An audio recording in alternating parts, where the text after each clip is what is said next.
Un minuto es realmente algo mucho más largo de lo que parece y sobre todo cuando se piensa en lo que es, en lo que significa. Reitero mi bienvenida a este evento que se titula Pablo Neruda 40 años después de su fallecimiento y 42 años después de la concesión del Premio Nobel. Como todos saben, el Premio Nobel Pablo Neruda no es el primero que se da a un autor chileno. El primero fue a Gabriela Mistral y creo que es algo interesante consignar esta abundancia de escritores, de poetas chilenos. Este premio de excelencia, que es indiscutiblemente el más admitido universalmente como el máximo galardón, merecido galardón. Para ello, para celebrar, para conmemorarlo, para recordarlo y hablar de ello, tenemos aquí a este distinguido elenco del que hablaré ahora, pero quiero antes también recordar a algunas de las personas que hayan podido recibir una invitación en la que había otros intervinientes, que algún caso habrá en la sala, que ni el señor Roberto Alifano, que ya estuvo aquí hace unos meses hablando precisamente de su relación personal con Neruda y con Borges, la relación entre Neruda y Borges, pero en realidad el vínculo que él supuso entre, por así decirlo, esas dos personas. Y no ha podido venir por enfermedad, y tampoco ha podido venir el señor Adam Feinstein, que también ha tenido algún tipo de incidente que se lo ha impedido.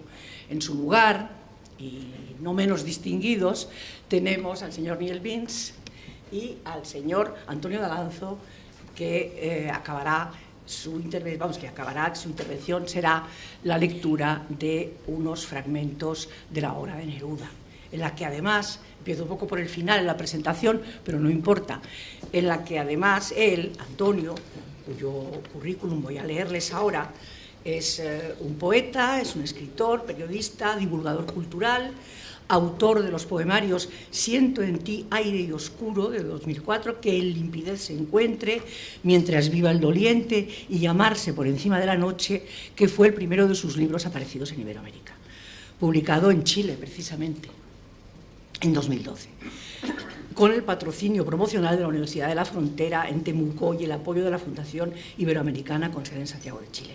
Él va a leer una selección, unos fragmentos extraídos de la obra de Pablo Neruda, concretamente, él ya nos lo irá diciendo, pero el Canto General, Odas Elementales, Canción de Gesta, Confieso que he vivido, en los que se da la circunstancia de que se refiere también, y esto nos tiene mucho que ver con nuestro ciclo, se refiere también a los otros escritores latinoamericanos y a los países, a los países, no a ellos, sino a los países que dieron cuna, que son la cuna de los otros 4 escritores iberoamericanos que tuvieron el premio Nobel. O sea, que son, lo recordarán, García Márquez, Vargas Llosa, Miguel Ángel Asturias y Octavio Paz. Por lo tanto, México, Perú, Colombia y Guatemala. Esto es interesante. Después tenemos, porque en orden de intervención, al señor Sergio Macías.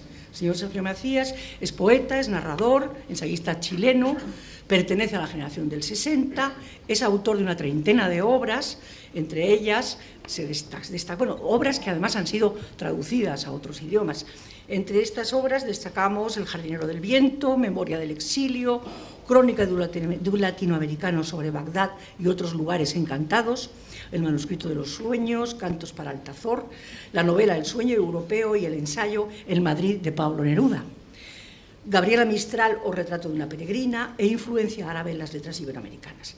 Ha vivido en México, en Alemania y en España, donde reside desde 1979.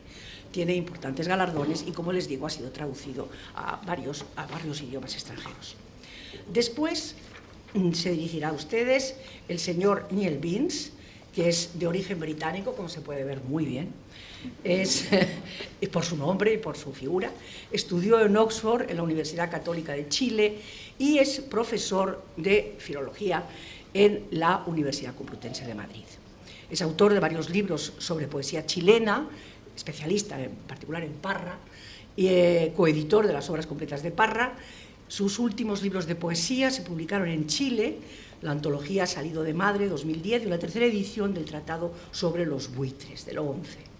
Dirige la colección Hispanoamérica y la Guerra Civil Española, La voz de los intelectuales, en Calambur, la editorial Calambur, en la que se han publicado libros dedicados a Ecuador, Argentina, Perú y Chile, colección que hemos presentado en esta casa, no hace mucho. Algunos de los títulos. Después, no será el último, ni lo es en ningún sentido, entre otras cosas porque el último va a ser Antonio Daganzo, es Alejandro San Francisco. Alejandro San Francisco, doctor en Historia por la Universidad de Oxford, Inglaterra, profesor, bueno, huelga decirlo, profesor del Instituto de Historia de la Facultad de Derecho de la Universidad Católica de Chile. Actualmente es agregado cultural de la Embajada de Chile en España.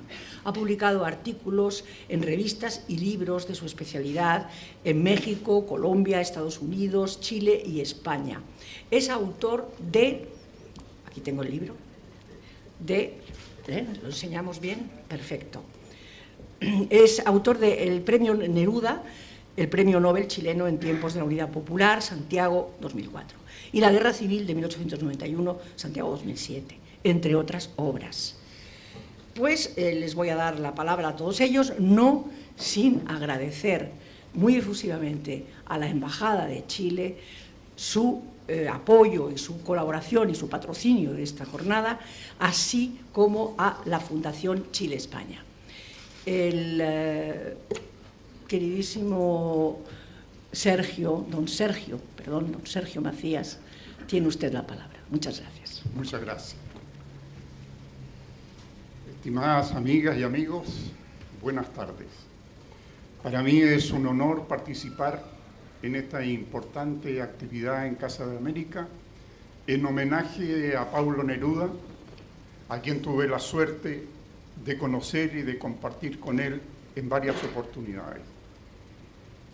Voy a leer un texto que me sirve como introducción de mi próxima obra titulada Vida, Amigos y Amores de Pablo Neruda en la Guerra Civil Española.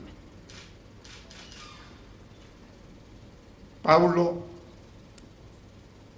pasaba el día inspirándose para escribir sobre cualquier cosa. Se quedaba durante horas en medio de un bosque escuchando los sonidos de una vertiente o los cantos de los pájaros.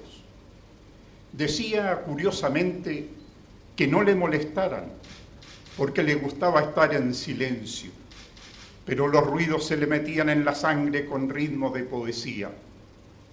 Dormía sagradamente la siesta y nada ni nadie se la perturbaba. Gozaba con la pasión carnal que lo hizo recorrer en su juventud el amor mundano y otros que idealizaba como el de la boina gris, pero que eran furtivos, incluso el último de su infidelidad con la joven Alicia. Pero el maduro fue el que lo llevó al segundo y tercer matrimonio, aunque antes jugó a ser amante clandestino con Delia y Matilde. Sin embargo, el amor más grande correspondió a su pasión por la poesía. Juntos, poesía, fuimos al combate, a la huelga, al desfile, a los puertos, a la mina, y me reí cuando saliste con la frente manchada de carbón o coronada de aserrín fragante de los aserraderos, y no dormíamos en los caminos. Y eso fue lo que le pasó en Madrid cuando las bombas destruyeron su casa de poeta y se marchó desolado sin su Federico ni Miguel. Pero finalmente ella, la diosa del sentimiento y de la palabra, es la que le dio valor para seguir enamorado de los seres y de las cosas. Y ahora poesía, gracias, esposa, hermana o madre o novia.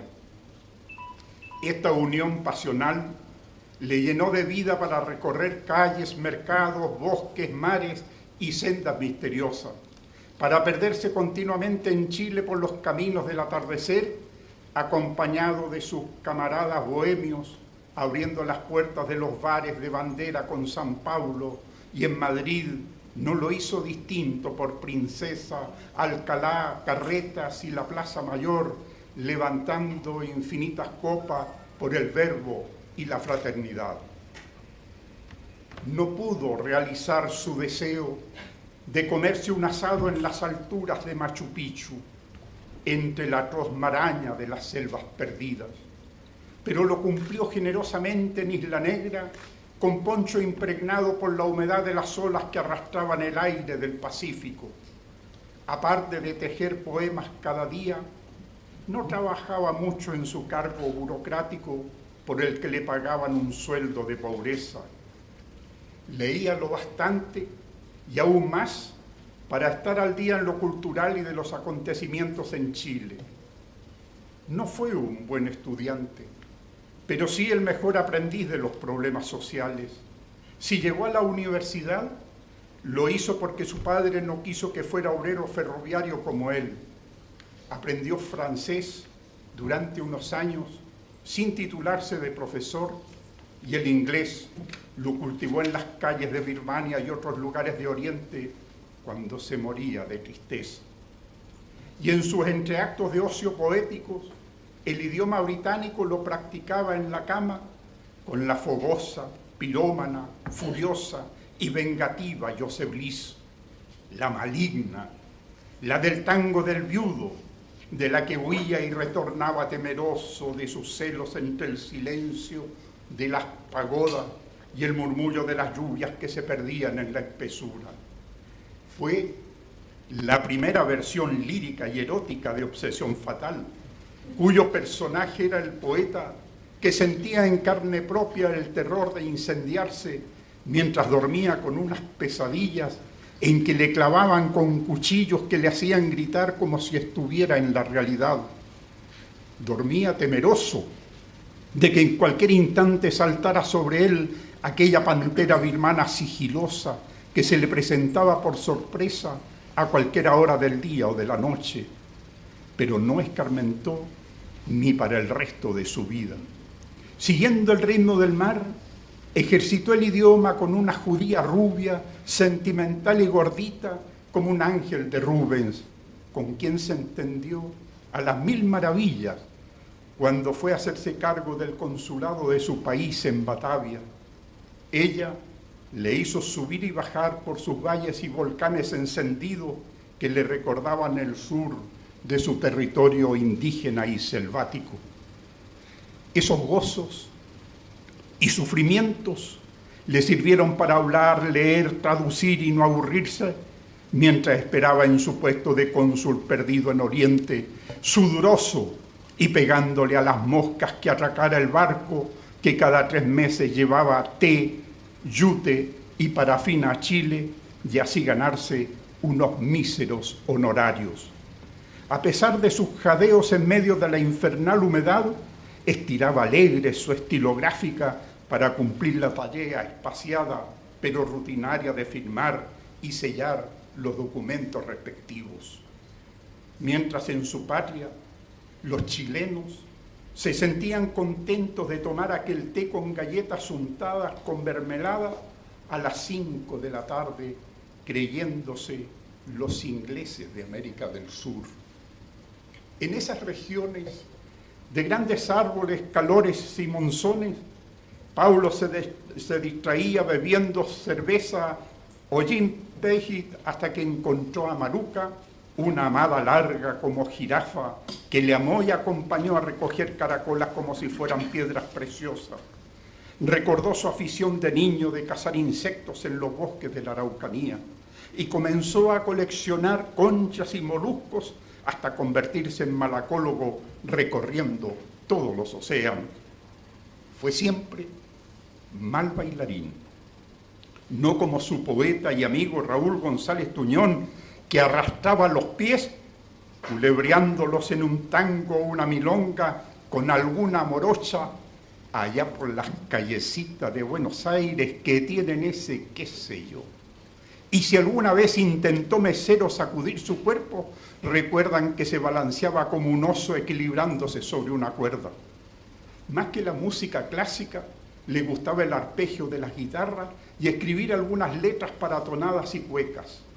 Sentía un poderoso atractivo por la belleza, pero sus mujeres no fueron hermosas, salvo Delia del Carril, la hormiguita, que demostró ser más inteligente que él, pues lo llevó al matrimonio cuando hacía poco se había separado en París, cumplía medio siglo y él solo 30. Paulo dejó atrás su residencia en la tierra, es decir, su pesimismo y amargura que escribió con éxito gracias a la agonía de su soledad, allá lejos, donde se le secaba el alma, dejando a muchos boquiabiertos por saber decir las cosas de manera diferente, de introducir en la lírica la hermosura y la fealdad y cuanto material en el mundo encontraba a su paso de hombre lento y reflexivo. Cuando arribó a España, ésta le robó el alma, pero también se la destrozó con su guerra que no respetó a nadie, ni hermanos, hijos, mujeres o ancianos. Le brotó como una rosa de sangre España en el corazón. Después siguió insistiendo en lo épico y en el compromiso político hasta lanzar en la clandestinidad de su país, perseguido en plena militancia y barbudo, su canto general dedicado a la libertad, a la solidaridad y a la paz. Era amigo de los amigos, pero furibundo lancero contra sus criticones y murmuradores que le acusaban de militante burgués. Expuso su vida luchando por la patria, refugiándose en las casas del pueblo cuando el país se desangraba. Fue un exiliado recibido por las manos cariñosas de la humanidad, un poeta que logró subir al podio de los inmortales del lenguaje. Murió consecuente con sus ideas mientras allanaban su casa y destruían su creación. Sin embargo, esta permanece vigente con sus poemas vivos de amor. Como todas las cosas, están llenas de mi alma. Emerge de las cosas, llena del alma mía. Mariposa de sueño, te pareces a mi alma y te pareces a la palabra melancolía. Fantaseaba, mentía, bromeaba, utilizaba disfraces, hacía afirmaciones verdaderas o falsas que aniquilaban a sus enemigos. Y jugaba al misterio como con su seudónimo, que al parecer no venía del poeta checo Jan Neruda, porque a este ni se le conocía por aquellos tiempos de juventud en la Araucanía. Le gustaba arrogarse el título de constructor sin oficio de sus propias moradas que levantó a pulso en Isla Negra, Valparaíso y Santiago, de combatiente sin ser soldado, de agitador social agitando las banderas de la justicia.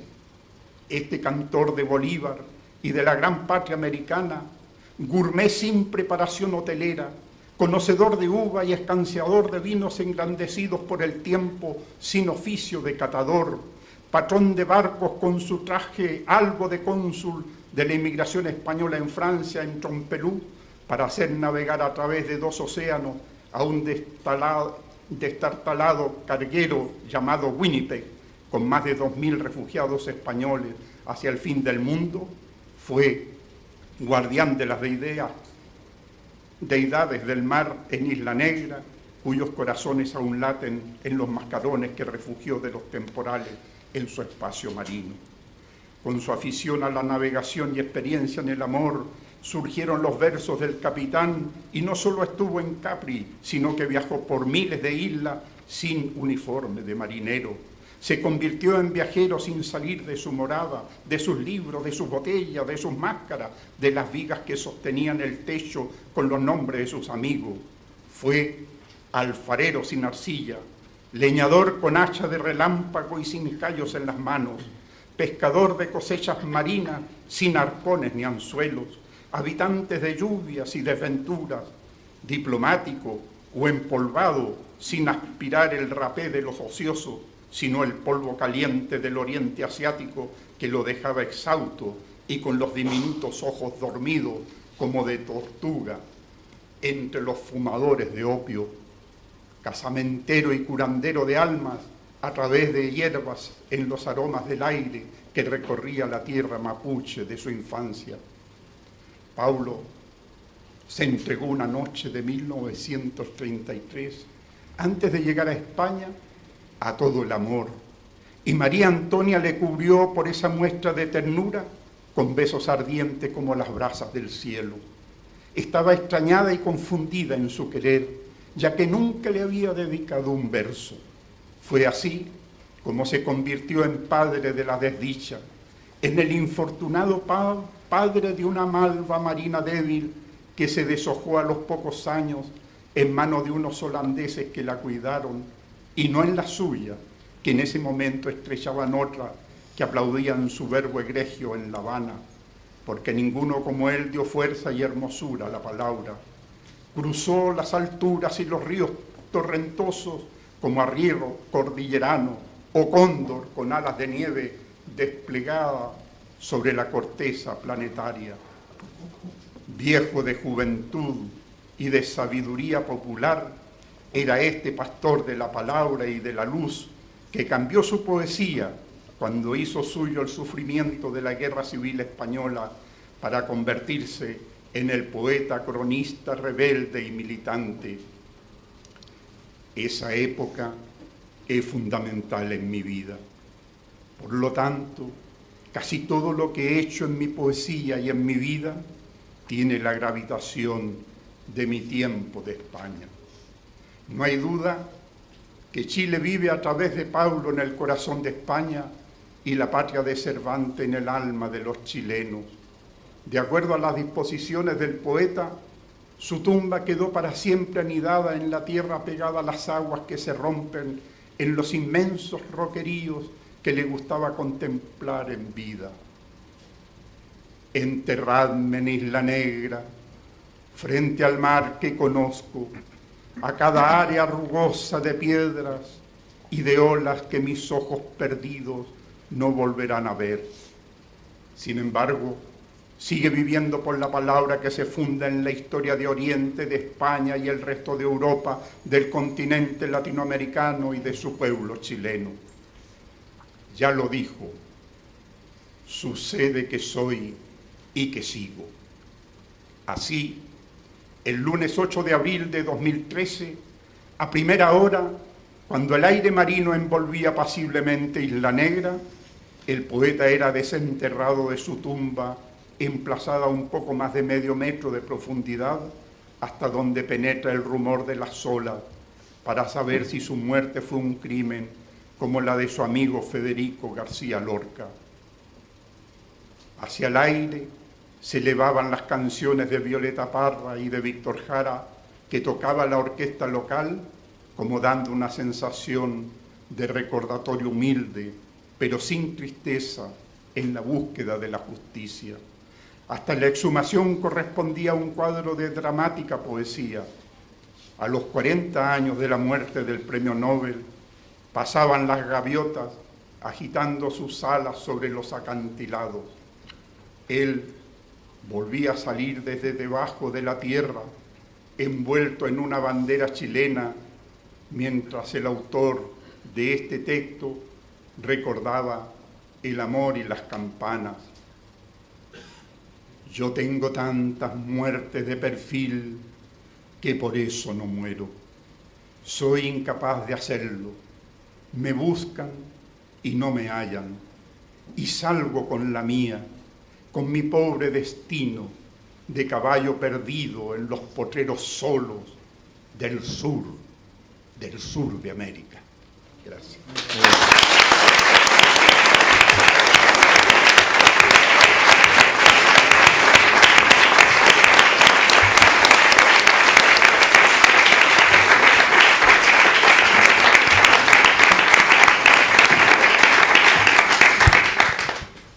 Muchas gracias, Sergio, por esta bellísima, bellísima semblanza de Pablo Neruda. No podíamos haber empezado mejor. Gracias. Seguimos con Niel Vins, que va a deleitarnos con su saber. Bueno, muchas gracias como siempre a la Casa de América, a Julia, a Ana María, y gracias a Alejandro, que me invitó a participar a última hora en este acto. Yo pido disculpas por un cambio de tono después del lirismo de este texto maravilloso de Sergio.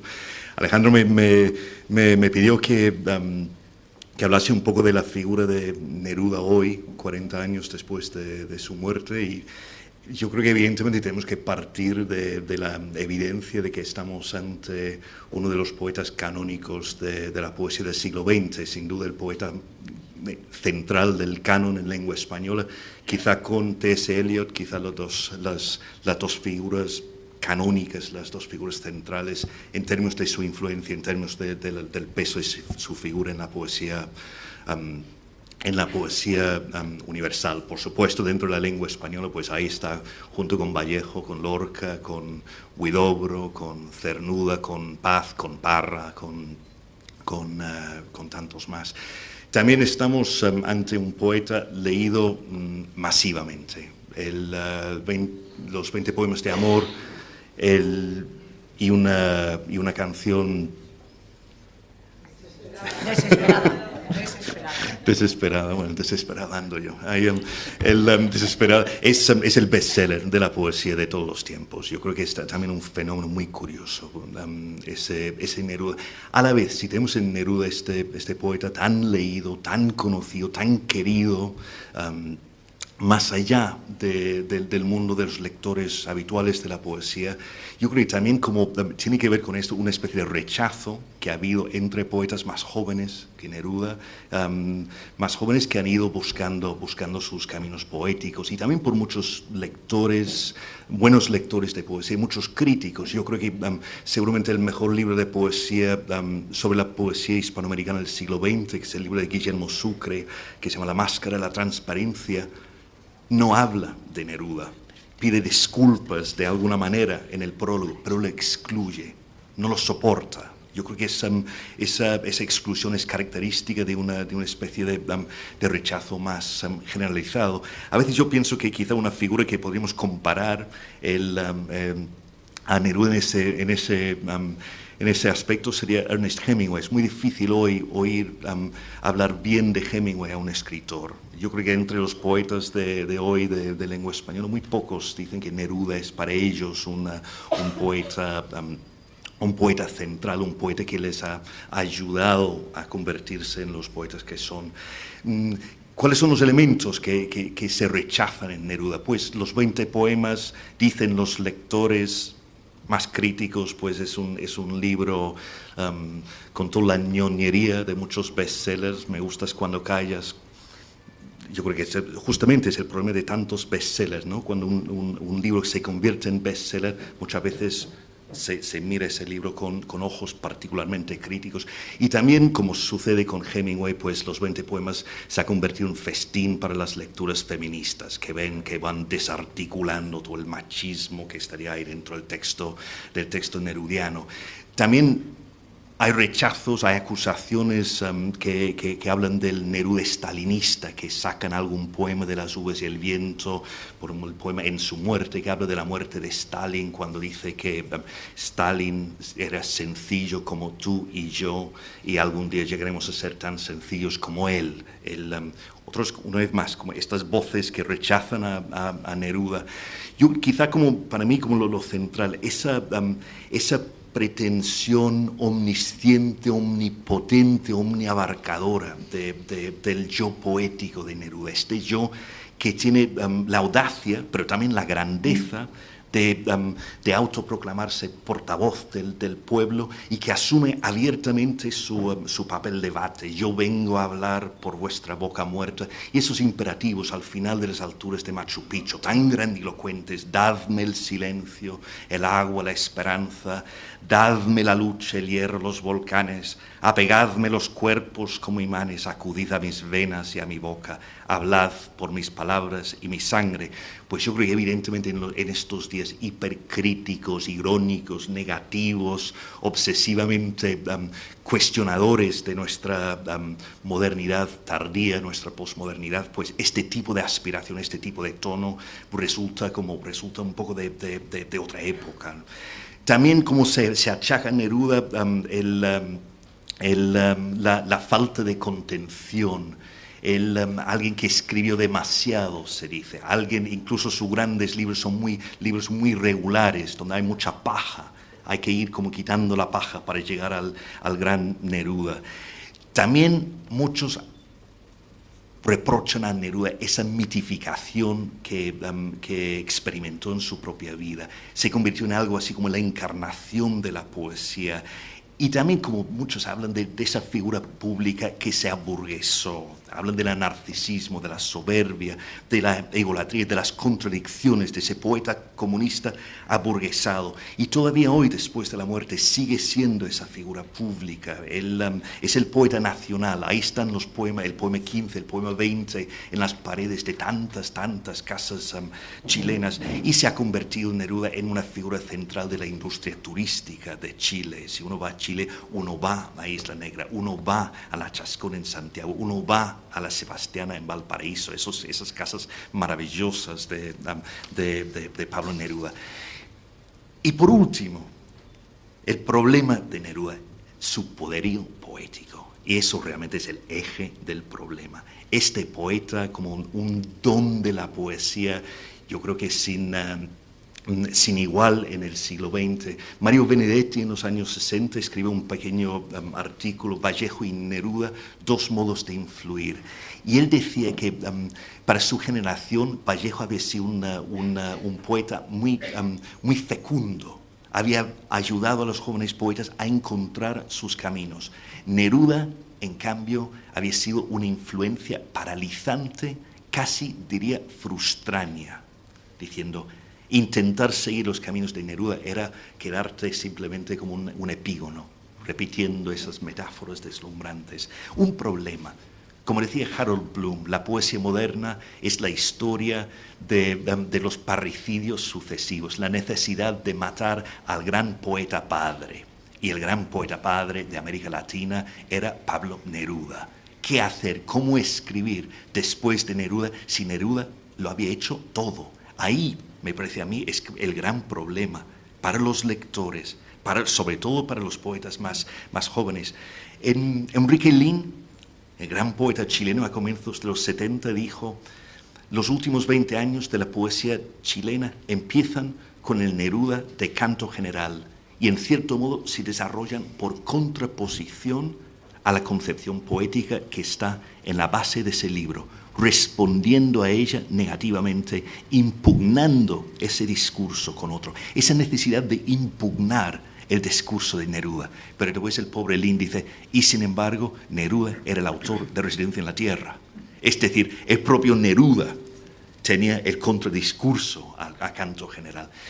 Claro, estamos ante un poeta de una versatilidad impresionante, el poeta de amor por antonomasia en la lengua, con los 20 poemas. El poeta con Residencia en la Tierra, quizá el libro de la vanguardia de lengua española, quizá el libro más potente, junto con Trilce, junto con Altazor, junto con la poeta en Nueva York, pero hay como un libro maravilloso de la vanguardia. Poeta político por excelencia. ¿Quién es el poeta, el gran poeta político del siglo XX? Pablo Neruda. El gran poeta telúrico, Pablo Neruda. El gran poeta de América, Pablo Neruda. El poeta de las pequeñas cosas, Pablo Neruda. Incluso un poeta del humor, si uno lee Extravagario. Es decir, Neruda estaba por todas partes. Peligro, había que matar al padre. También, por supuesto, Neruda no murió como César Vallejo en 1938. Vallejo no tuvo tiempo para aburguesarse, para mostrar sus debilidades humanas. Neruda, en cambio, vivió sus 3 décadas, casi 4 décadas más, y se convirtió en esa figura pública, esa figura además que al ser comunista pues suscitaba toda la oposición de las fuerzas capitalistas de la Guerra Fría. En fin, era difícil seguir los pasos de Neruda.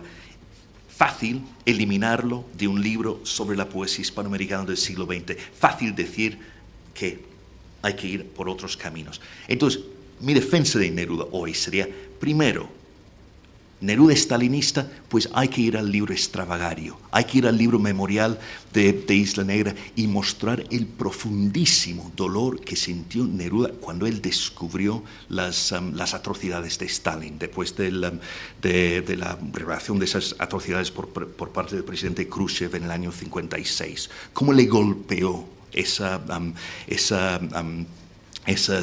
cómo le golpearon esas revelaciones? Buscar, por ejemplo, el poema No me pregunten, de Extravagario. Yo creo que también podemos pensar en el comunismo de Neruda. Neruda no era un ideólogo del partido. Neruda llegó al compromiso político, llegó al comunismo desde las vísceras, después de ver caer las bombas sobre Argüelles, en la ciudad que él amaba, y al oír la noticia de la muerte de Federico García Lorca. Y yo creo que ese comunismo visceral va a explicar por qué, a pesar de tantas autocríticas, siguió siendo comunista hasta el final de sus días, Neruda. Y yo creo que podemos pensar en su postura de comunista como una postura moral, en defensa de los explotados, en defensa de los más desprotegidos de las sociedades americanas. Por otra parte, yo creo que el único manifiesto de Neruda de la época de la vanguardia sobre una poesía sin pureza es un texto fundacional para lo que ha pasado después en la poesía y por lo que han hecho muchos poetas que rechazan a Neruda sobre una poesía sin pureza. Claro, está ahí como dialogando con Juan Ramón, sin duda. Ese texto es fundacional, por ejemplo, para Nicanor Parra, para Enrique Lin, para Gonzalo Millán, tres poetas que se oponen radicalmente a la figura de Neruda. También yo creo que podemos volver a Canto General sin prejuicios, con la distancia obligada, sabiendo que hay partes que quizá no se sostienen plenamente hoy. Y yo creo que hay que recordar las palabras de Nicanor Parra cuando él decía: para algunos lectores exigentes el Canto General es una obra dispareja, pues la Cordillera de los Andes también es una obra dispareja, señores lectores exigentes. Y por último, yo creo que se puede volver siempre al libro Residencia en la Tierra, de los grandes libros de la lengua, y un libro que va por encima de todos estos ataques y todos estos rechazos que siente Neruda. Y voy a terminar leyendo un poema. Yo tenía dos poemas aquí que no sabía cuál leer. El Tango del Viudo, que no voy a leer porque Sergio ya se ha referido a La Maligna, a Josie Bliss, La Maligna, que empieza ese poema, La Maligna. Tango del Viudo. Si el poema 20 es el gran poema del desamor de los 20 poemas, el Tango del Viudo es el gran poema del desamor de Residencia en la Tierra. Pero voy a leer un poema que a mí me conmueve mucho, que es No hay olvido, sonata, que dice así: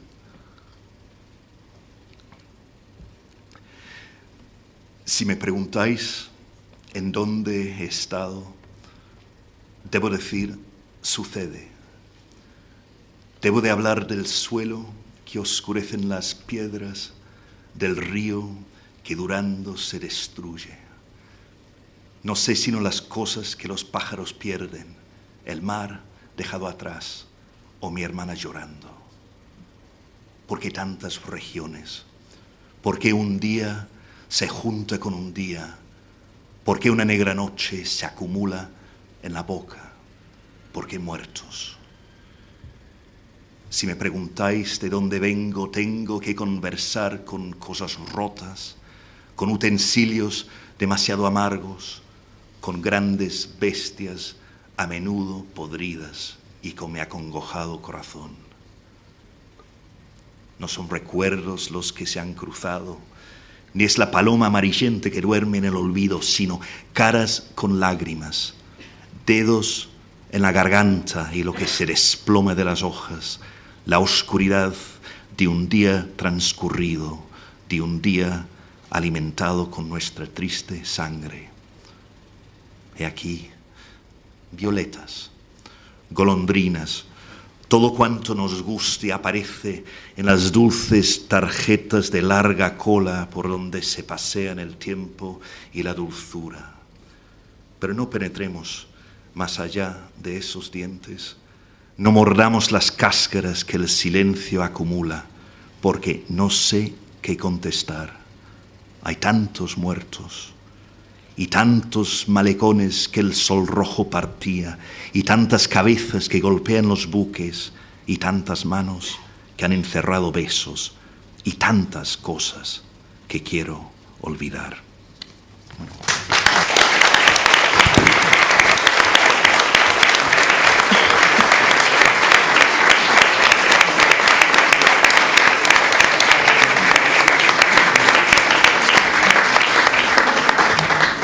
Bueno, mantenemos el listón. Mantenemos el listón. Muchísimas gracias, Neil, por tu esclarecedor y apasionado análisis de la grandeza y la miseria de Pablo Neruda, de eso que le hace ser único y, sin embargo, tan contagioso como poeta. Me acuerdo, y recorrígeme que tú lo sabes mejor que yo, una anécdota que cuentan de García Lorca y Neruda, que puede ser espuria, pero puede ser también cierta, porque no. Creo que una vez Neruda le estaba diciendo, le quería leer unos poemas a Lorca y dijo García Lorca: no me leas, que me influyes. No sé. Bueno, vamos ahora a pasar, y estamos todos sobrecogidos, a Alejandro San Francisco, autor de este libro que estamos enseñando, porque lo tenemos aquí además. Y adelante, Alejandro. Muchas gracias.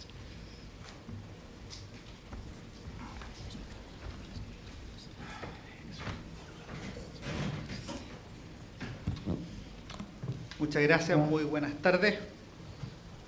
Está el listón alto y reclamo la injusticia de hablar tercero. Después de dos autores que he leído y un tercero que también he leído. Entonces, pero aquí estamos con el mayor gusto y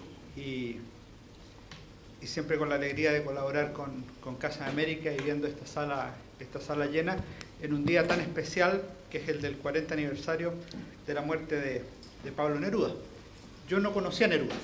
Yo nací el año 69 cuando Neruda asumía la campaña presidencial a las elecciones de 1970, y cuando ya se estaba entusiasmando, yo tenía 2 meses, declinó su candidatura en favor de su porfiadísimo compañero Salvador Allende, de quien decía el propio Neruda que el epitafio de Allende iba a decir: aquí yace el futuro presidente de Chile, Salvador Allende, después de 3 campañas presidenciales. Yo nací en el 69, Neruda era candidato.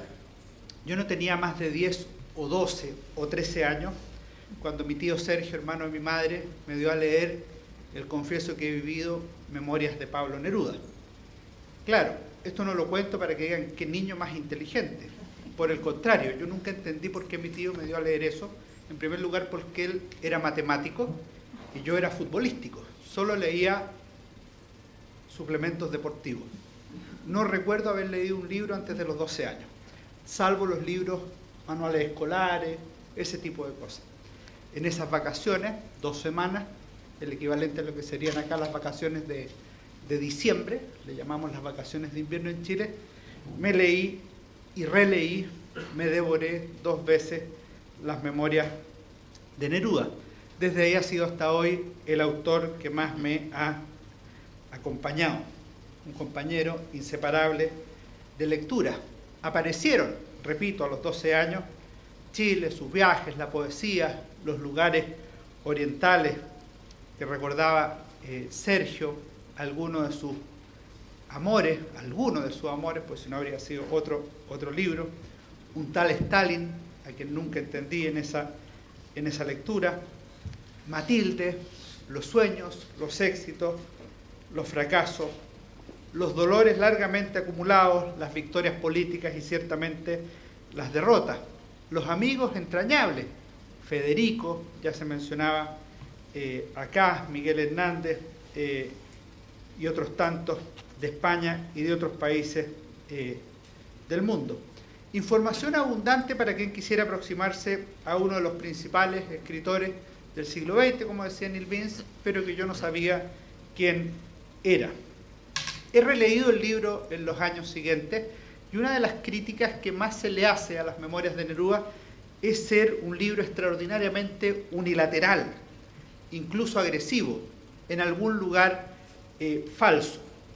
Sin embargo, estoy convencido que no se le puede pedir a ese libro ni la objetividad del historiador, ni la distancia de quien mire esos sucesos desde hoy, los difíciles sucesos del siglo XX. El libro de Neruda se le tiene que mirar como unas confesiones, como miraríamos el libro de Agustín, allá por el año 400, o de Rousseau. Es otro género de literatura, es un libro personalísimo, enteramente subjetivo, sin ninguna pretensión de objetividad. Ahora, ahí aparece lo que aquí se ha llamado el primer Neruda, el Neruda de los 20 poemas de amor y una canción desesperada. Cuando uno lee un libro como ese, lo primero que hace uno es decir, bueno, ¿y qué más puedo leer de este señor? Y lo único que recomienda el 99,9% de las personas es léete los 20 poemas de amor, en general porque es el único que se han leído también ellos. Ahora, yo lo hice, no voy a confesar acá si lo utilicé más tarde para fines poco nobles, como muchas personas lo han ocupado en su vida. Leí los 20 poemas de amor y una canción desesperada. Poesía absolutamente autorreferente. Te recuerdo cómo eras en el último otoño. A nadie te pareces desde que yo te amo. Me gustas cuando callas. Puedo escribir los versos más tristes esta noche. Emerge tu recuerdo de la noche en que estoy. Versos donde el único sujeto era yo y yo en los 5 ejemplos, pero podríamos haber dado 20 más 1. El poeta personalísimo, sin embargo, logró una obra sempiterna, una obra publicada en los más diversos idiomas, una obra que hasta el día de hoy se lee con gusto, no por los especialistas, no por los críticos, sino por las personas normales, comunes y corrientes, como uno. Más me marcó otro texto que me recomendó un tío, esta vez un tío no carnal, un tío abogado en La Serena, el tío Reinaldo Villalobos, que me dijo, léete el canto general. Eso ya era una exageración, yo tenía 14 años y leerse el canto general ya era abundar en el tema, pero me dijo, léete el mejor poema de Neruda. Yo le dije, ¿en qué libro está? En ninguno, no puede ser. Se llama Un hombre anda bajo la luna, y efectivamente en las obras completas que circulaban en ese tiempo no estaba Un hombre anda bajo la luna. También personalísimo, también autorreferente, también subjetivo. Recuerdo el rincón oscuro en que lloraba en mi infancia, los líquenes en los muros, las risas a la distancia. Sombra, silencio, una voz que se perdía, la lluvia en el techo, atroz lluvia que siempre caía, y mi llanto, húmeda voz que se perdía. Estamos en el año 1921. Todo cambió, y me ahorraré algunas cosas, en la década de los 30, cuando Neruda estaba acá con sus amigos, amores y poemas en España. Y todo cambió con la Guerra Civil Española. En un texto muchas veces repetido, pero que vale la pena mencionar, Neruda explica la situación, y en la segunda versión se llama así, explico algunas cosas. Preguntaréis, ¿y dónde están las lilas? Y la metafísica cubierta de amapolas, y la lluvia que a menudo golpeaba su cabeza llenándola de agujeros y de pájaros. Os voy a contar todo lo que me pasa. Y ahí empieza a narrar qué sucedió con la Guerra Civil Española. ¿Te acuerdas, Rafael? Raúl, ¿te acuerdas? Federico, ¿te acuerdas? Debajo de la tierra, Federico muerto. Y termina diciendo Neruda, preguntaréis por qué su poesía no nos habla del sueño de las hojas de los grandes volcanes de su país natal. Venid a ver la sangre por las calles, venid a ver la sangre por las calles, venid a ver la sangre por las calles. Neruda había cambiado, y él dice que conmigo cambió también mi poesía. Sin embargo, hay un poema posterior que está en el canto general, que a mi juicio refleja mejor quién es Neruda, más que el Neruda del amor versus el nuevo Neruda del compromiso social y político. Y es la carta a Miguel Otero Silva, que es una carta de compromiso político. No es el Miguel que mencionaba Sergio, que era Miguel Hernández, este es Miguel Otero Silva, que es la más apasionada declaración de principios poéticos de Neruda, según algunas personas. Y lo que dice en ese poema Neruda es que azul es la vida, Miguel, cuando hemos puesto en ella amor y lucha. A mí me parece que ahí está Neruda total, amor y lucha. No solo lucha, no solo amor, amor y lucha. El que azul es porque es el color que usaba Neruda para las cosas grandiosas, para las cosas de celebración. Por ti se pintarán de azul los hospitales. Oda Federico García Lorca. A Matilde, desnuda eres azul como la noche en Cuba. Qué azul es la vida cuando hemos puesto en ella amor y lucha. De esta manera emerge un Neruda que es poesía de amor y poesía política. Me parece a mí que si miramos a Neruda en los años 50, claro, uno se deja a veces abrumar por el canto general, que es este canto desde la peluca y la casaca hasta Chile y América en 1950. Entonces uno piensa, Neruda se transformó radicalmente.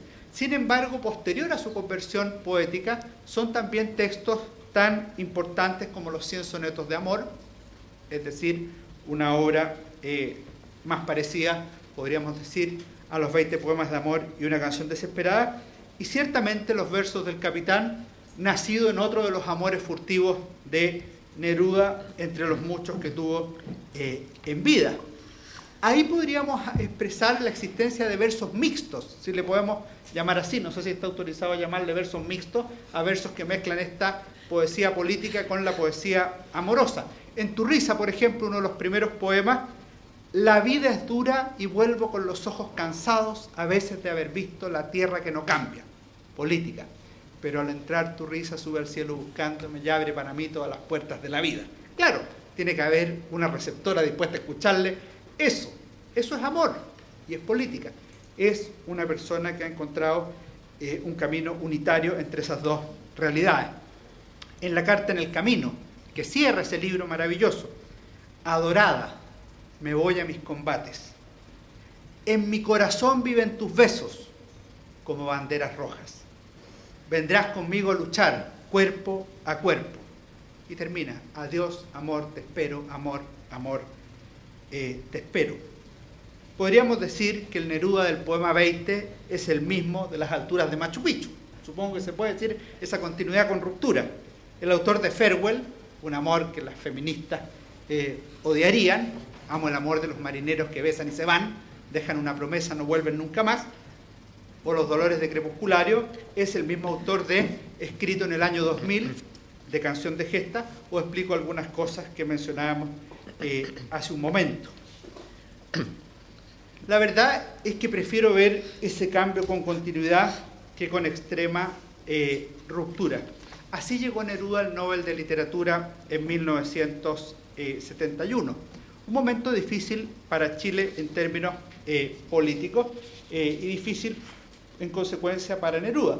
El poeta se encontraba viviendo en París. Su secretario, Jorge Edwards, ha narrado esto en un libro extraordinario que se llama Adiós Poeta. El premio de Neruda significó el mayor momento de unidad nacional en esos años en Chile. Todos los colores políticos, portada en el Mercurio, discursos en el Congreso Nacional y otras tantas cosas, celebraban al poeta de Chile. No era fácil obtener el premio Nobel. Neruda había sufrido el drama de la Guerra Fría en un libro muy bien informado de Frances Stoner Sanders, La CIA y la Guerra Fría Cultural. Ella explica cómo la Central de Inteligencia Americana trabajó expresamente para evitar que un militante tan disciplinado como Pablo Neruda obtuviera el premio Nobel de Literatura, precisamente por ser estalinista, militante y disciplinado. Y esto tendría consecuencias políticas imprevisibles en lo que dice la autora en un premio donde la política tenía todo que ver.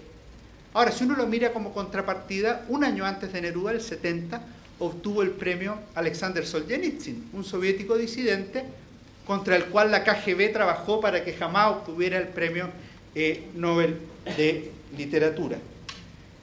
Son matices de la Guerra Fría. Este 23 de septiembre se cumplen 40 años de la muerte de Neruda. Una vida, la de Neruda, que nos ayuda a conocer mejor el siglo XX. No con todos los autores ocurre lo mismo. Yo soy historiador, no soy literato. Neruda es una persona que nos ayuda a conocer el siglo XX, un siglo que se niega a ser comprendido. Un escritor que elevó la poesía en español a las máximas alturas, acompañados de los gigantes que en España y América Latina representan el legítimo orgullo de la lengua de Cervantes.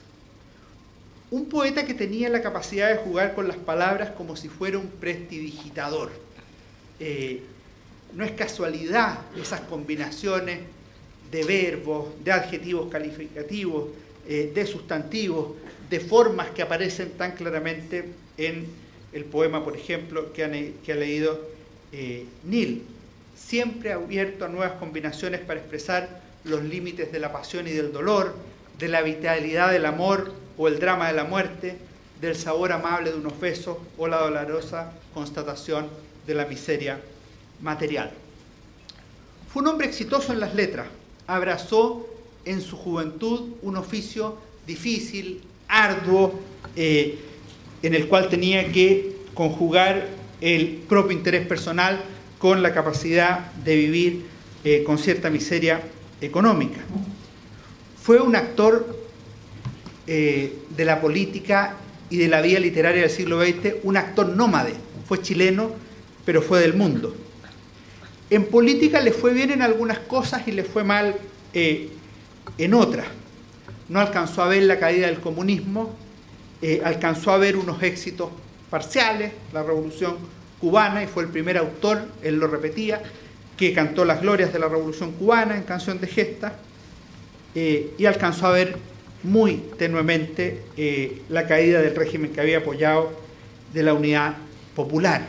Si fue exitoso en literatura y tuvo estos bemoles en la vida política, quizá podríamos explicarlo con unos versos escritos con otros fines cuando era muy joven, en ese mismo poema que dije hace algún rato, en Explico algunas cosas. Buscar las cosas aunque no las hallemos en la vida. Así decía en esos versos: amor perdido y hallado, y otra vez la vida trunca. Lo que siempre se ha buscado no debiera hallarse nunca. Gracias.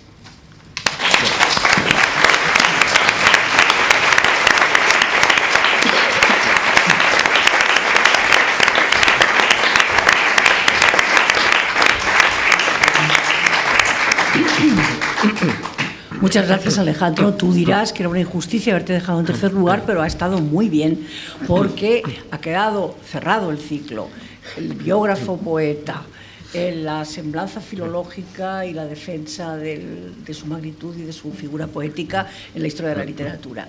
Y ahora tú, esa dimensión del primero lector subjetivo, lector que se acerca a la obra de un gran poeta, que va viendo y que va analizando esa especie de dicotomía, poesía amorosa, poesía política y esa trayectoria histórica esa perspectiva histórica de su trayectoria poética. Y también a mí me ha gustado ese toque que has dando, y es verdad, la clave del premio Nobel. El premio Nobel es un premio de historia política, es un premio, de hecho, el fundador, Alfredo Nobel, dio en su testamento, cuando determinó el premio de literatura, que fue el premio posterior, el último que se le ocurrió dar, dijo clarísimamente: se premiará no solo a la calidad literaria, sino a su valor del testimonio de su tiempo. Y eso ha ido cambiando políticamente. Y está claro, se puede ver muy bien. Ha estado muy bien también. Yo ya habría ganado el Nobel mucho antes si no hubiese sido por su militancia sí, claro política. Que sí, porque no tocaba entonces.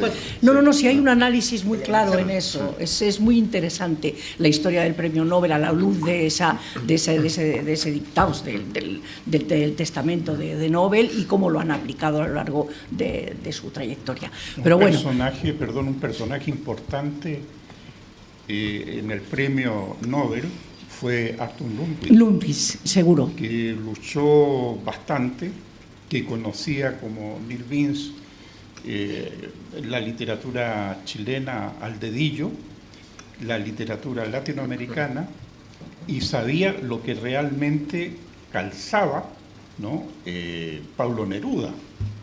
Y por eso, porque era un hombre muy serio, Arthur Lundgren. Sí, sí, ¿no? sí. Y a Gabriela Mistral también le ayudó mucho otro académico sueco que conocía español y que tradujo, sin que estuviera traducido en ningún otro idioma, tradujo él y lo distribuyó entre los otros miembros del jurado los poemas de Gabriela Mistral, que no se habían publicado nunca en sueco, y ganó ella el Yo lo premio. único que quisiera matizar muy brevemente es que la Guerra Civil Española no le despertó la conciencia social a Neruda. Yo diría que hizo que se desatara en él un verdadero torrente. ¿Por qué? Porque esa conciencia social, aunque él escribió esos poemas de amor, ¿no? Crepusculario, después Crepusculario, los 20 poemas de amor, El habitante y su esperanza, etcétera, etcétera. Pero no hay que olvidar que cuando Neruda llega a Santiago para estudiar pedagogía en francés, él participa en la revista Claridad.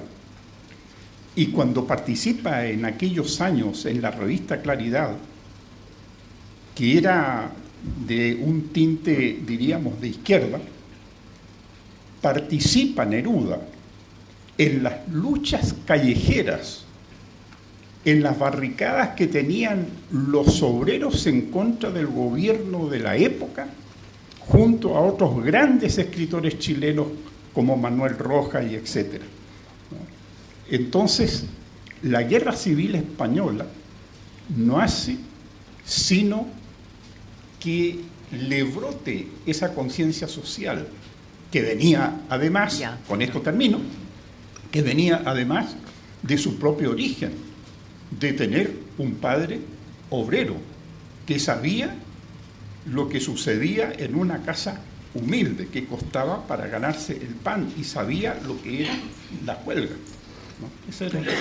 Muchas gracias. Realmente esto es una mesa viva, ¿eh? Se nota que es una mesa apasionada, que el tema nos interesa a todos y que ustedes también espero que lo estén viviendo así. Vamos ahora ya al broche, a rematar esta impresionante mesa, que la verdad es que está muy bien todos ellos. Vamos a dar el broche con la lectura poética que va a hacer, de la lectura de los fragmentos de poemas que va a hacer Antonio Daganzo. Por favor, muchas gracias.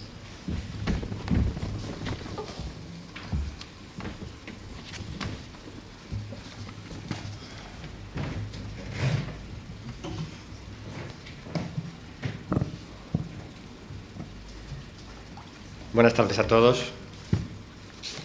Muchas gracias, Julia, Neil, Sergio, maestro, Alejandro. Muchísimas gracias por invitarme a participar en un evento que la verdad que nos recuerda una gozosa paradoja. Es un egregio poeta que dejó de respirar hace 40 años, se ha recordado aquí, hoy exactamente 40 años, está más vivo que nunca. Y no hay más que ver el aspecto de la sala y cómo nos ha reunido a todos aquí el gran Pablo Neruda. Acaba de citar además, yo creo que muy importante, un personaje muy importante en este ciclo de autores premiados con el Nobel iberoamericanos, Arthur Lundgren. Yo creo que fue un personaje determinante para que durante una serie de años se fuesen premiando a autores de nuestra lengua, incluidos españoles, y digamos que en esos años, en esas décadas, se devolvió a la lengua castellana el lugar que merecía en el palmarés del Premio Nobel. Se ha dicho muy bien que, bueno, vamos ahora a plantear esta selección poética de Neruda, una selección que hemos preparado el maestro Sergio Macías y yo. La verdad es que la sabiduría del maestro nos ha llevado a abrevar en los veneros no solo adecuados, sino exactos, con lo cual la precisión de esta selección se debe en muy buena medida y por entero al maestro Macías. Y efectivamente vamos a hacer mención a esos cuatro países que, además de Chile, fueron cuna de galardonados iberoamericanos con el Nobel, es decir, Perú, después pasaré a México, luego a Guatemala y finalmente a Colombia. No solo serán versos, sino que también propondré la lectura y para ustedes la audición de un significativo fragmento de las memorias de Pablo Neruda, Confieso que he vivido. Luego explicaré por qué. Pero empecemos con Perú y lo que declamaré a continuación es la sección sexta de Alturas de Machu Picchu. Nos vamos prácticamente al comienzo de esa obra magna que es el Canto General. Entonces, en la escala de la tierra he subido entre la atroz maraña de las selvas perdidas hasta ti, Machu Picchu. Alta ciudad de piedras escalares, por fin morada del que lo terrestre no escondió en las mordidas vestiduras. En ti, como dos líneas paralelas, la cuna del relámpago y del hombre se mecían en un viento de espinas. Madre de piedra, espuma de los cóndores, alto arrecife de la aurora humana, pala perdida en la primera arena. Esta fue la morada, este es el sitio. Aquí los anchos granos del maíz ascendieron y bajaron de nuevo como granizo rojo. Aquí la hebra dorada salió de la vicuña a vestir los amores, los túmulos, las madres, el rey, las oraciones, los guerreros. Aquí los pies del hombre descansaron de noche junto a los pies del águila, en las altas guaridas carniceras, y en la aurora pisaron con los pies del trueno la niebla enrarecida, y tocaron las tierras y las piedras hasta reconocerlas en la noche o la muerte.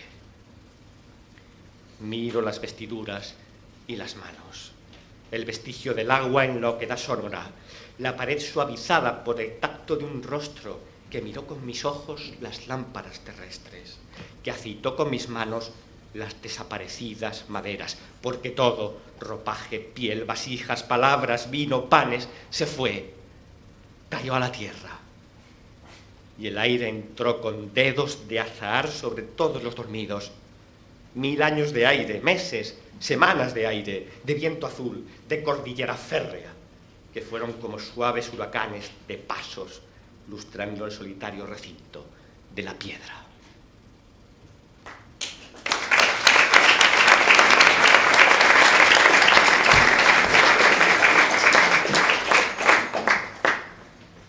Muchas gracias. Pasamos a México, y si Alturas de Machu Picchu estaba en los prolegómenos prácticamente de Canto General, nos vamos a las postrimerías, a esa sección 15ª y final, que es Yo Soy, y ahí encontramos el poema En los muros de México. De este poema, o a este poema, pertenecen los siguientes fragmentos, que leemos como si fuese un poema unitario. México, augusto de rumor y espadas, cuando la noche en la tierra era más grande, repartiste la cuna del maíz a los hombres. Levantaste la mano llena de polvo santo y la pusiste en medio de tu pueblo como una nueva estrella de pan y de fragancia. El campesino entonces, a la luz de la pólvora, miró su tierra desencadenada. México, has abierto las puertas y las manos al errante, al herido, al desterrado, al héroe. Siento que esto no puede decirse en otra forma y quiero que se peguen mis palabras otra vez como besos en tus muros. De par en par abriste tu puerta combatiente y se llenó de extraños hijos tu cabellera y tú tocaste con tus duras manos las mejillas del hijo que te parió con lágrimas la tormenta del mundo. Aquí termino, México. Aquí te dejo esta caligrafía sobre las sienes para que la edad vaya borrando ese nuevo discurso de quien te amó por libre y por profundo. Adiós te digo, pero no me voy. Me voy, pero no puedo decirte adiós. Porque en mi vida, México, vives como una pequeña águila equivocada que circula en mis venas, y solo al fin la muerte le doblará las alas sobre mi corazón de soldado dormido.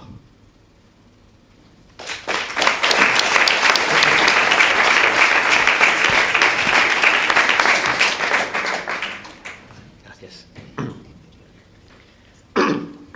Ahora vamos a las odas elementales, al primer libro de ellas. Ya saben todos ustedes que son 3. Y en ese primer libro encontramos la Oda a Guatemala, que es una de las pocas odas que tienen, digamos, un destinatario geográfico, por así decir, ¿no? Un tema geográfico. Es un fragmento, son los primeros versos, dicen así.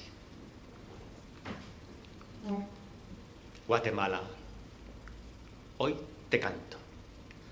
Sin razón, sin objeto, esta mañana amaneció tu nombre enredado a mi boca. Verde, rocío, frescura matutina. Recordé las lianas que atan con su cordel silvestre el tesoro sagrado de tu selva. Recordé en las alturas los cauces invisibles de tus aguas, sonora turbulencia secreta, corolas amarradas al follaje, un ave como súbito zafiro, el cielo desbordado, lleno como una copa de paz y transparencia. Arriba, un lago con un nombre de piedra. Amatitlán se llama. Aguas, aguas del cielo lo llenaron, aguas, aguas de estrellas se juntaron en la profundidad aterradora de su esmeralda oscura. En sus márgenes las tribus del Mayab sobreviven.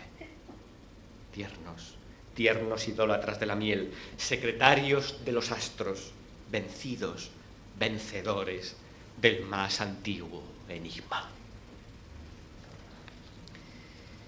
Y llegamos al último país, Colombia. Primero, como decía antes, con un texto en prosa, perteneciente a la parte final ya, casi, de Confieso que he vivido, las memorias de Pablo Neruda. Un fragmento, lo que proponemos ahora, de lección de sencillez, en el que se cuenta un caso verdaderamente singular. Lo que pasó con 100 años de soledad en Moscú. Leo textualmente las palabras de Neruda. Gabriel García Márquez me refirió, muy ofendido, cómo le habían suprimido en Moscú algunos pasajes eróticos a su maravilloso libro 100 años de soledad. Eso está muy mal, le dije yo a los editores. No pierde nada el libro, me contestaron. Y yo me di cuenta de que lo habían podado sin mala voluntad, pero lo podaron. ¿Cómo arreglar estas cosas? Cada vez soy menos sociólogo. Fuera de los principios generales del marxismo, fuera de mi antipatía por el capitalismo y mi confianza en el socialismo, cada vez entiendo menos en la tenaz contradicción de la humanidad. Los poetas de esta época hemos tenido que elegir. La elección no ha sido un lecho de rosas. Las terribles guerras injustas, las continuas presiones, la agresión del dinero, todas las injusticias se han hecho más evidentes. Los anzuelos del sistema envejecido han sido la libertad condicionada, la sexualidad, la violencia y los placeres pagados por cómodas cuotas mensuales. El poeta del presente ha buscado una salida a su zozobra. Algunos se han escapado hacia el misticismo o hacia el sueño de la razón. Otros se sienten fascinados por la violencia espontánea y destructora de la juventud. Han pasado a ser inmediatistas, sin considerar que esta experiencia en el beligerante mundo actual ha conducido siempre a la represión y al suplicio estéril. Concluiremos, citando en primer lugar a Colombia, con un significativo pasaje, llamémosle panamericano, del poema 32 de una obra a la que ha hecho mención Alejandro, Canción de Gesta. Viva Colombia, bella y enlutada, y Ecuador coronado por el fuego. Viva el pequeño Paraguay herido y por desnudos héroes resurrecto. Oh Venezuela, cantas en el mapa con todo el cielo azul en movimiento, y de Bolivia los huraños montes, los ojos indios y la luz celebro. Yo sé que allí y allá los que cayeron, defendiendo el honor, fueron los pueblos. Llamo hasta las raíces de mi tierra, desde Río Grande hasta el polo chileno, no solo porque están diseminados en esta larga lucha nuestros huesos, sino porque amo cada puerta pobre y cada mano del profundo pueblo.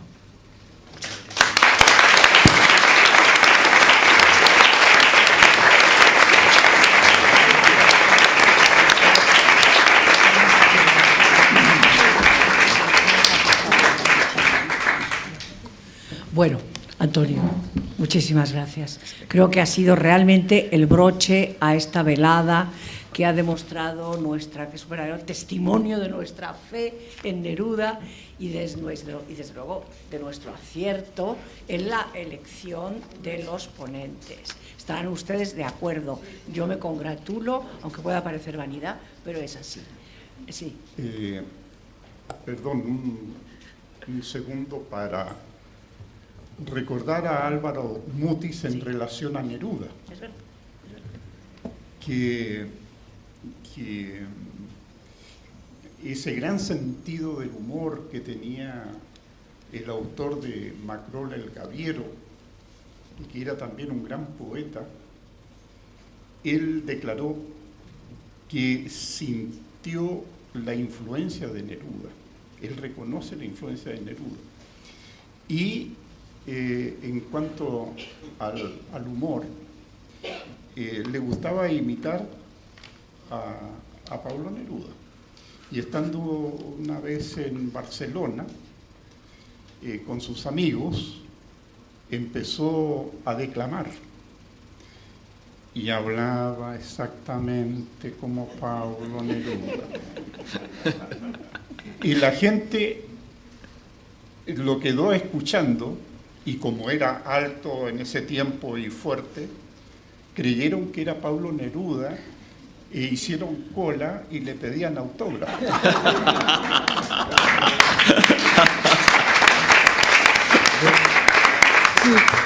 Yo, antes de despedirme, nobleza obliga, y no lo dije al principio porque no me acordé, pero este libro es del 2004 y yo tuve la suerte, para el centenario de Neruda, de presentarlo en Inglaterra, en Holanda, en Poitiers, en Francia, por supuesto en Chile, y también lo presenté acá en la Casa de América de Madrid, y no me había acordado antes de la reunión, pues si no lo habría agradecido, pero el sentido que tuvieron los poemas escogidos y que tan bien recitó Antonio de Ganso, era precisamente eso, hacer un homenaje a Neruda, pero también a Casa de América, que siempre nos acoge en el contexto de esto que ustedes han organizado en torno a los premios Nobel y a los países de quienes han obtenido el premio Nobel. Así que doble agradecimiento. Muchísimas gracias a ti.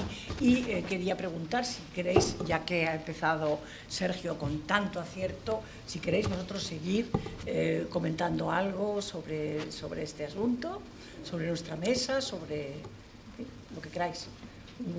Una última ronda. ¿Estás contento con lo que has dicho? Muy bien, tú también. Pues lo único que quiero decir es que hemos empezado recordando a Álvaro Mutis y hemos terminado hablando de Álvaro Mutis, y Álvaro Mutis y todos los que estaban aquí no estuvo nunca, lógicamente, Pablo Neruda, porque se fundó esto en 1993, entre otras cosas, 92, perdón, pero lo hemos tenido esta noche con nosotros. Dime. Bueno, yo lo que quiero decir es que como Alejandro San Francisco dijo que había nacido en una fecha muy cercana a la actual, ¡qué impudicia! Yo no sé esa indirecta para quién iba, ¿no? Yo no tengo la culpa de haber nacido. ¿Y en qué época? pero en todo caso, hablando seriamente, estoy muy contento de los años que tengo, por una parte, precisamente por haber conocido a Pablo Neruda, haber estado en Isla Negra, en tener un libro de él que me lo mandó dedicado con su secretario Homero, de quien también era, pero muy amigo, y que desgraciadamente tuvo un final muy trágico debido al periodo que se vivió en Chile.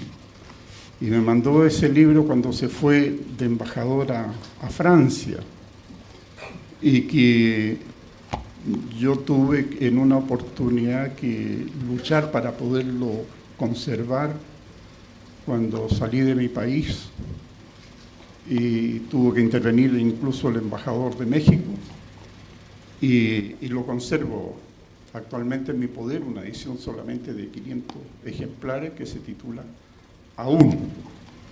Y entonces, por eso realmente estoy alegre, y de estar con mis años también muy alegre de estar acompañado por vosotros, porque aún vivo. Bien.